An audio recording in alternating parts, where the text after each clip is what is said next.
Hi, my name's Charlene. I'm your counselor for today. What a beautiful day out. It is nice outside, isn't it? Yes, and your name is? My name is Jen. Hi, Jen. So nice you came in. Thank you. You know, it took a lot for me to get here, I think, today. I bet it did. Can you explain to me kind of what's going on?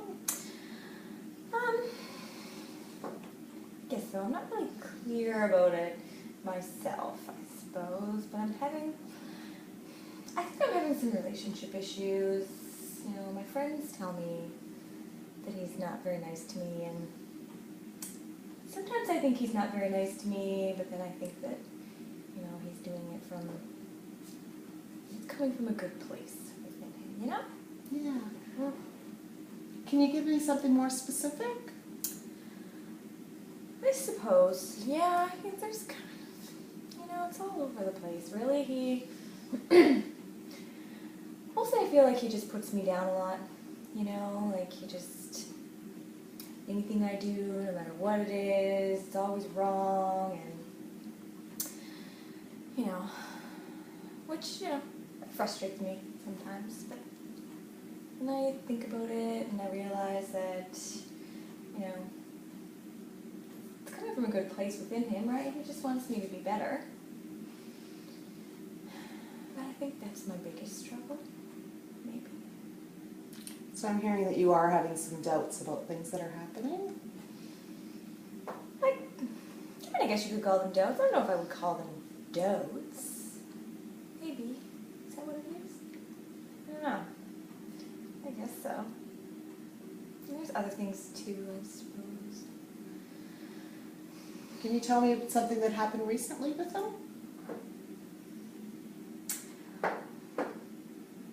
Well, the thing that happened most recently was I came home from work and he was already drinking, which to me he doesn't drink often. He doesn't drink often. Sometimes.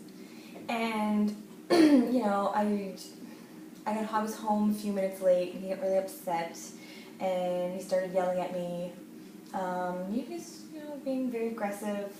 And he pushed me, but it wasn't hard. I mean, it was just, I didn't fall over or anything. I just got shoved backwards. And he apologized after, right? So, you know, and I mean, I was late. So, it kind of is my fault. So let me understand. When he drinks, he becomes But he doesn't aggressive. Not very often, that's right. So, but when he does drink, there are issues with him being aggressive with you? Is that fair to say?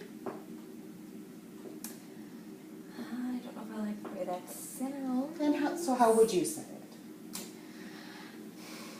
Well, I guess maybe you're right. He does, but it's not very often. Oh, I understand that.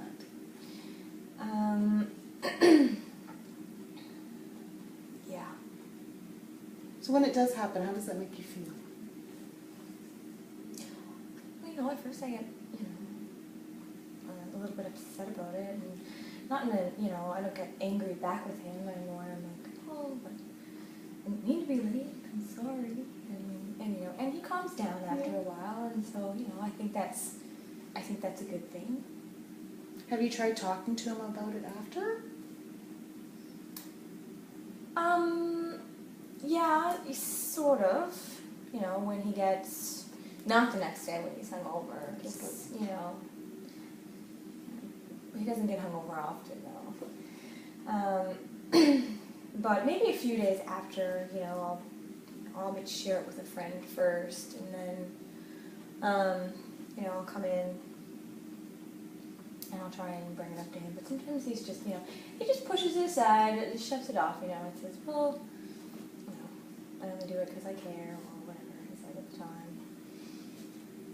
So it's good to hear that you've got a friend that you can go to. Do you talk to her very often?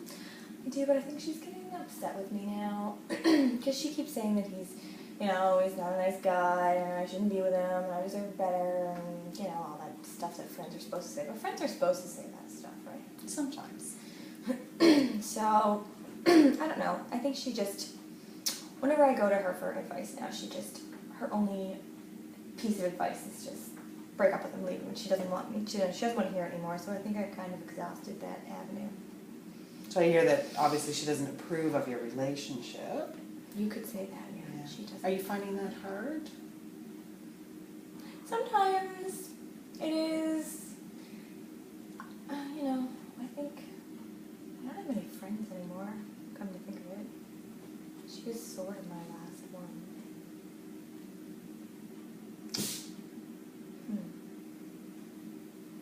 So what would make you feel that you don't have very many friends anymore? Well, you know, I used to go out. Oh, it was before we met, because when we met, Things change. you know, things changed, and that happens. But he, you know. So, what was your question? Why don't I feel like I have friends anymore? Yeah. Because like I said, I used to go out with my friends, and you know, there was always 4 of us that were really close, and we used to, it's kind of like Sex and the City. You know, we used to go out and have fun. And then, I don't know, we just kind of stopped hanging out. I never really thought about it till now. Have you ever thought of calling up your friends again and see where things are at? No, I don't really know if that would work or not. I mean, it might. Why do you think that? Well, I don't know. I mean, we obviously stopped talking for a reason, so maybe they just don't want to talk to me anymore. But I'm hearing that you guys were really good friends at one point. It's true, we were. Maybe I could give her a call. All of them. I think that would be a great idea. Maybe I'll try. What other things do you think that you could do that would help you through some of this? I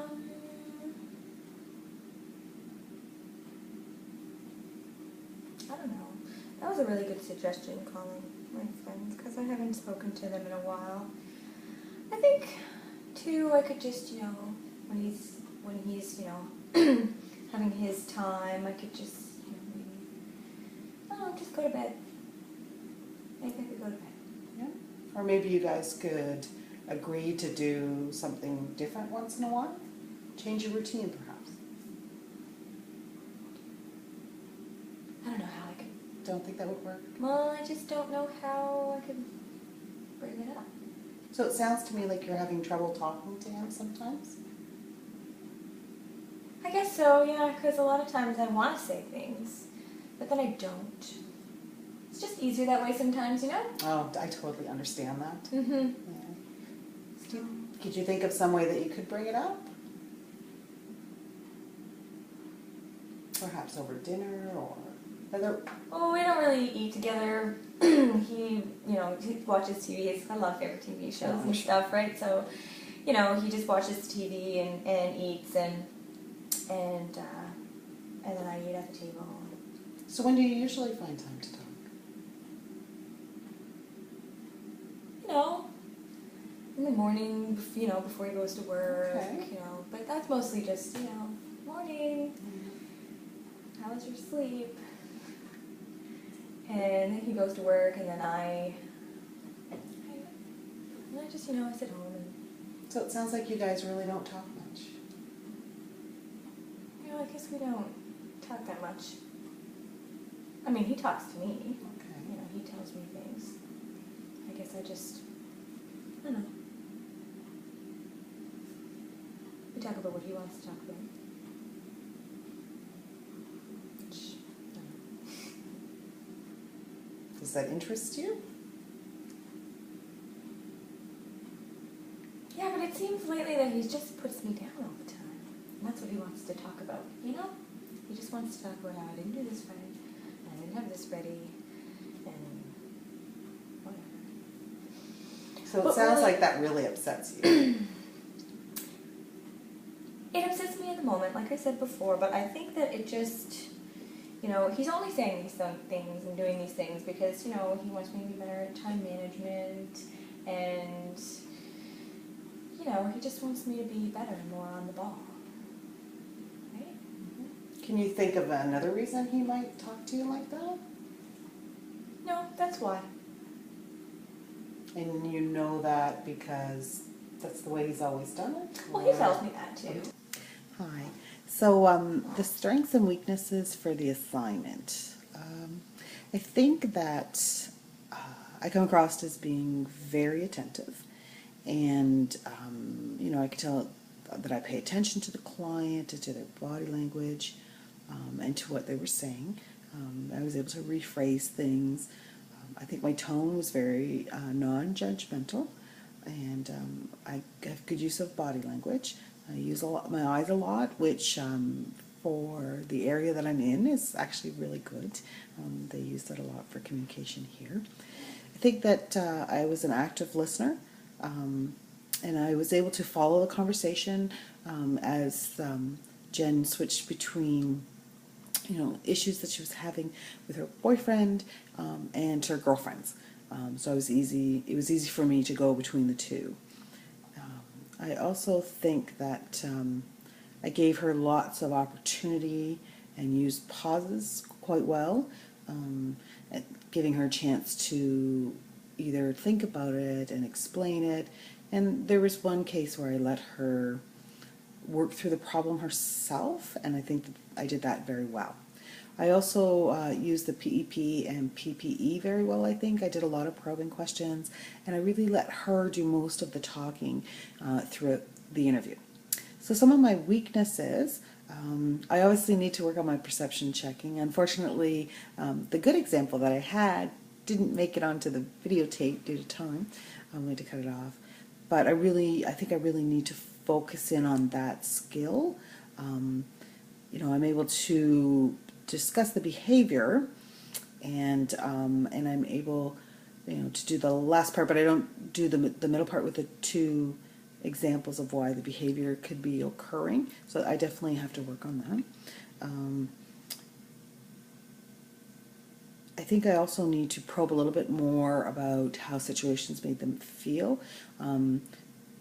What they're feeling inside and how it's affecting them, whether it's body language or communication, that kind of stuff. And I think too, obviously I was a bit nervous doing this and I jumped the gun.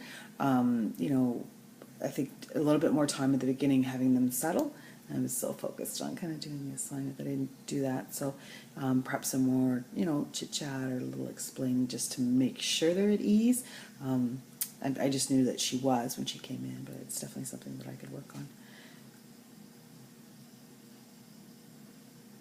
And I asked her too quick to tell me what was going on. Like I just jumped right into that and focused on that. And I think that maybe I should just feel that out a bit more. Okay.